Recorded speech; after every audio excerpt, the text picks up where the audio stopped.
Well, I've been knitting along on my trickery, and the center section is almost done. When I turn around and finish this little row, I'll show you how I'm doing. But since I've only got a few more rows to go before I have to start the edge section, I figured it was time to turn the camera back on. I do like my trickery. I've been taking it everywhere with me. It's been my traveling project, and it's been my at-home project, and it's been the project that I work on when I kind of want to spin. I don't spin. I haven't cheated much, a little bit, not much. I made those two skeins back there, but this doesn't really count, right? Because they're just test skeins. Test. Not like I was really cheating on this. I have been quite good. And I've come up with a couple of ideas for new designs. And I put those on hold because I've been working on my trickery. Been very disciplined. That's what I'm trying to say. And I kind of want a little bit of, credit for that.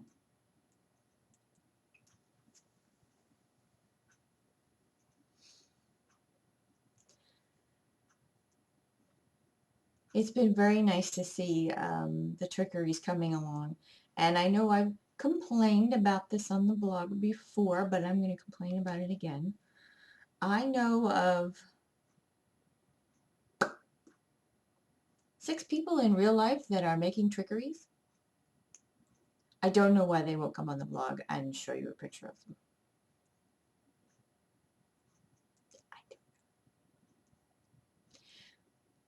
And I wish they would, because it's been quite a lot of fun to see everybody's colors come together and see everybody's designs come together.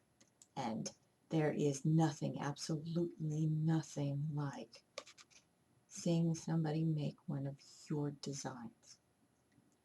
It's I have found quite recently that it's like nothing else in my life. You look at the thing that someone else is making from your pattern, and to me, I always have this thought, oh, it's one of mine. Except it's not mine because they're making it. Except it's kind of mine. But it's also theirs. And we share it. And it just touches me right here. And I get a kick every single time. So I really wish they would come on the blog and share. And I wonder if they'll watch this video. And I wonder if they will know that I'm talking to them. And I'm also talking to anybody else out there in internet land that has started one and not shown me how it's going. Do I have to beg people? Oh, I remember. I remember why I turned the camera on. I was going to tell you about the person who taught me that taking shortcuts and finding an easier way to do things was a good thing. It was actually a sign of intelligence. That if you trick and find the little cheats to make your life easier or to make yourself look smarter, that's what smart people do. You know who taught me that? My mother. Now, also, in the theme of talking about people who I know in real life who read my blog, my mother reads my blog. And she's always complaining that she says, you make me sound outrageous. Yes, yes, I do. You know why? Because my mother is kind of outrageous, and I've always loved that about her. I don't know why she complains. I think it's a good thing. Here we go. I promised I would show you. So this is how, keep picking it up. This is how mine's coming along. I'm almost done with the center section. My mother. Well, I remember when I went away to college, which was several decades ago, and I was a little girl, and she told me, and you're going to a small college, and I was. And once you start getting into the upper level classes, you're really going to be competing for A's. And that's true. If there's only 20, 25 people in a class, there's only 2 or 3 A's. And it was very important that one of those A's went to me. So here's one of the little tips that my mother passed on to me when I went to college. She said, okay, now when you get assigned your research paper for the semester, your big paper, go immediately to the library and check out all the books on your subject. Skip your next class if you have to. It's my mother talking. And check out all the books on all the other A students' topics too, so that they don't get their books. And keep them all until the end of the semester. I'm your mother. I will pay the late fees. Because Mom's outrageous. Now, I will honestly say, and to God, that I would ditch my next class and immediately go to the library and check out all of my books, because I was mostly worried that someone else's mother had told them the same thing, and that if I didn't get there immediatamente, someone else would check out all my books. But I never checked out everybody else's books and kept them from their books, because, this is the time before the internet was big and you needed books if you wanted to pass college. It wasn't all in the computer.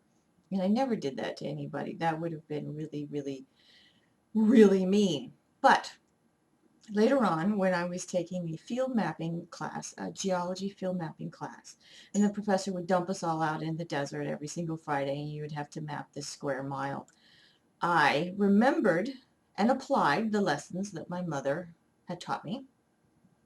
And I thought, haha, this area has been mapped before. I mean, it's a geology college, and it's right next to the college. There's a map of this somewhere. I just have to find it and look at the other person's work. So I did. I was so clever. And it turns out, yes, some master's student had mapped this area as part of their thesis.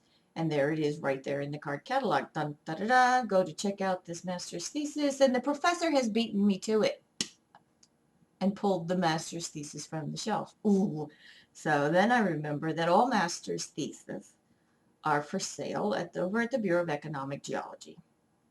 So I go bebopping over there. Dun, da, da, da. I want to buy this. And they say, oh, but we can't sell it to you if you're a student. Because the professor had beaten me there too. So later on that week, I'm on my weekly call with my mom. And I tell her that I'd had this brilliant idea.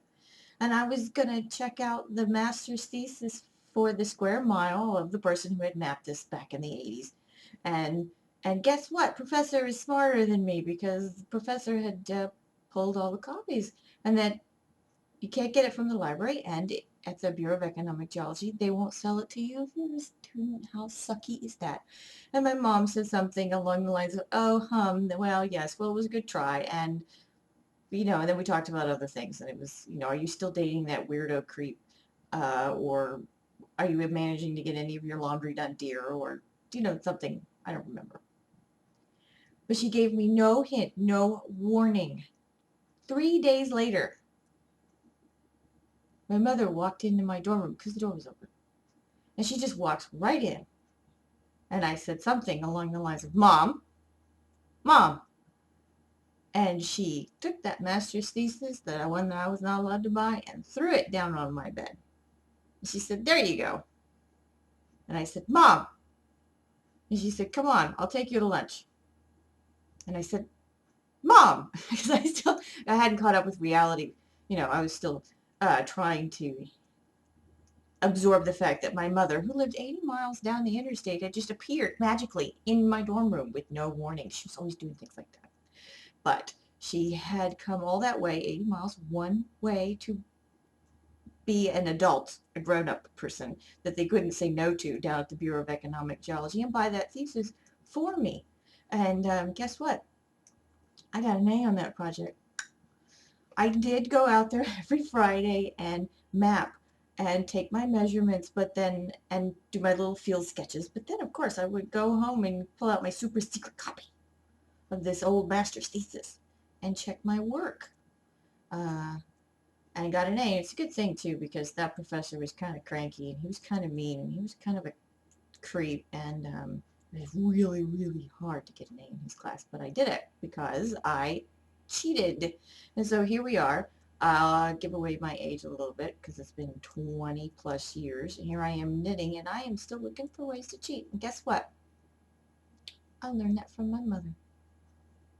Doesn't she sound great? She doesn't sound outrageous, right? She just sounds like she's just smarter than the rest of us. There you go. Love your mom.